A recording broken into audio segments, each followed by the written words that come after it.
Hi, everybody. Welcome back to episode 187 of Sold with Updike Pugh. I'm Jeff Updike. I'm Weston Pugh, and today in the second segment, we are going to talk about ways to make your home more energy efficient and save money because it is hot in Texas. It is hot as heck out there. It is. And so we got a lot of these of this information from the Ergot website, and then we also kind of backfilled it in doing some research on Google just to kind of really think about what we can do that's both easy and impactful. Mm-hmm. And so there's a lot of things that we all know. There are others that can be added to this list, but what we wanted to do was, again, what's easy and what can make the biggest impact. The first thing that we would recommend is move toward the programmable thermostats, whether it's, almost everybody makes them now. Yep. Nest makes them, Honeywell makes them, every other brand's got it. The really cool thing about this is you can set up a program so that when you know you're going to be gone, you can have it go all the way up to 78 or 80 degrees. And then when you're going to be back home an hour before that time happens, it can turn back down. And it is really interesting because on the different websites, there is a huge discussion about how much money can be saved once an AC has gone above 78 degrees and is held above for more than 4 hours. And if that's done over and over for a month period consistently, they're discussing that can be between 15 and 20% in savings.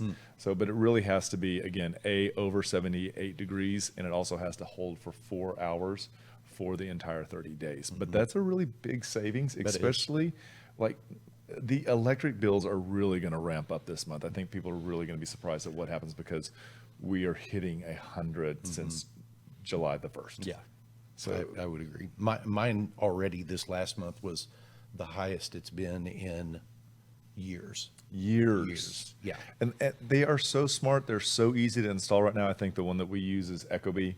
But again, these things can sync up to your phone. I know that Jason has actually we forgot to turn it down on vacation, and he was able to go through the Wi-Fi and change it so that while we were out of state, we could make sure that we were not cooling a house that we were not using. The second point we wanted to bring up today is to shade your compressor outside of your house. And this never dawned on me. I had to go back and read this because I thought that didn't make sense. It didn't. But it actually does. And so if your air conditioner compressor is in an open area where it's going to be beaten with sun all the time, you can build a shade above that. Now you need to build it a couple of feet, at least 2 feet above it, because you need to have the air circulation going in and around it. But shade it from that temperature, and it will help keep it operating more efficiently and keep your home cooler. And a lot of times they talk about planting shrubs and trees, now not limiting the air intake.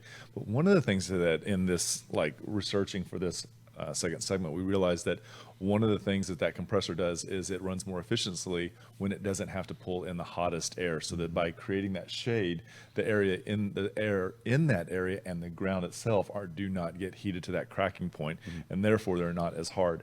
When your AC doesn't have to run all the time or as hard, it extends the life and it's much more efficient. So this is a really easy thing. What really cued me up when I saw this is I remember driving this last weekend, and I saw someone who had taken 2 sunbrellas and put them around their AC unit, and I thinking it was facing due west. So they were really trying to help limit that, and it makes sense. It was one of the big ones that I had never heard of. So what's number 2 on the 3 on the list? Number 3 is insulation. Insulate. Everything. And it's so interesting because the house that we bought did not have enough insulation. And if you're not familiar with it, and if you've been in your home for 20 years and you're like, well, we have, R19 insulation does compact. And so what could have been 19, which I think is like 18 inches, over the time can shrink down to 12, even less. And so adding insulation is so important. We did this. I don't know why we didn't do it the first time we were there, but that insulation that we added really cut down on an amount of time that we could hear the AC running, and it also kept that front room so much cooler, Jeff. It was noticeable from the minute it started warming up outside. Interesting. And if you're not believing or not as familiar with it, just know that all new home construction now almost completely has gone to foam insulation, and that is a modern miracle. Well, and that's on that the house we talked about earlier on Nancy Court. He foamed that entire that entire attic. And it's freezing in that house almost. Yeah, it was 100 and it was 105, and he had that house down to 68 degrees for us during the open house, It is which amazing. is almost impossible. Yeah, 100%. And so just doing the attic is great, but insulate your AC high pressure lines. Make sure that your windows have not lost their insulation seal. There's just a bunch of things that you can do that will extend the money and decrease your expenses. And number 4 kind of tags on to number 3, but it's talking about don't lose your cool air, which is really about, watch where air can escape from your home. Make sure that your flue is closed on your chimney this time of year. If you've got doggy doors, maybe you don't need to leave those available all the time. You can close the door down on them. The insulation around doors is incredibly important this time of year. Weather stripping, it is your best friend. One of the quickest ways to tell if your insulation or your weather stripping is right is, can you see daylight? If you can see daylight on any of the corners or on the bottom, it's not fit right.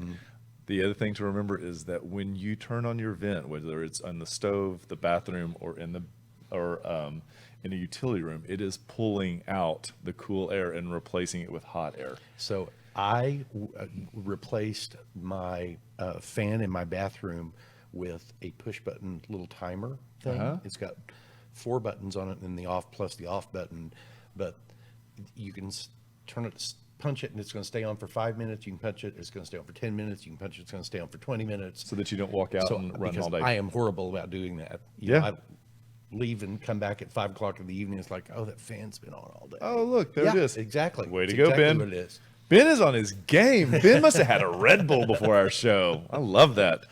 Now, last but not least is replacing halogen lights. And this is something that was just recently done in our house.